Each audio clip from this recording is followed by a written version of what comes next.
Hello friends, welcome to our official YouTube channel Odisha job service. देखो friends, आज आपण ओडिशार कटक डिस्ट्रिक्ट रे सिक्यूरिटी गार्ड नियुक्ति आउट हो सारी जहाँकि आपण पोस्टिंग रहिबो इंडस्ट्री सेक्टर रे।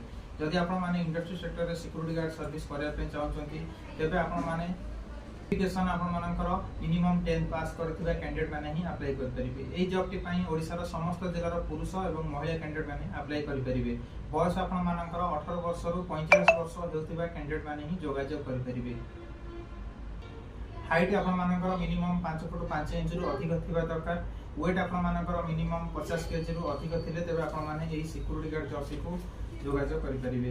एथि पई उभय एक्सपीरियंस एवं फ्रेशर कैंडिडेट माने जोगाजोग करि परिबे। सैलरी आपण मानकर प्रत्येक मासरे 12 घंटा ड्यूटी के आपण मानकर 17200 रहइबो एवं एथिरे ईएसआई ईपीएफ कटिला परे आपण मानकर 15100 रहइबो।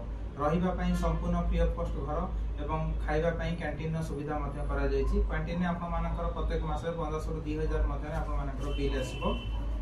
एथि पई आपण मानको प्रत्येक दिन रे 12 घंटा ड्यूटी करियो पड़िबो एवं मंथली आपण मानको 30 कोटी ड्यूटी रहिबो। एथि पई डॉक्यूमेंट आपण मानकर मैट्रिक सर्टिफिकेट, आधार कार्ड, बैंक पासबुक, फोटो थिले आपण माने जोगाजोग करि परिबे एवं आपण मानकर गोटे पुलिस वेरिफिकेशन सर्टिफिकेट नित्यांत आवश्यक। एथि पई officially Rasulgarh address Rasulgarh Bhubaneswar near उर्मिटल प्लॉट नंबर 100 रे थिबा ऑफिशियल एड्रेस रे आपण माने सीधा सड़क आसी जोगाजोग करि परिबे एवं किछि अधिक आपण माने जानिबा को चाहउथिले दिया जतिबा ऑफिशियली कांटेक्ट नंबर 7008887554 अन्य नंबर टी 8984300792। ए दुई गोटी कांटेक्ट नंबर रे आपण माने जोगाजोग करी ऑफिस को विजिट करी जॉब टी को पाई परिबे।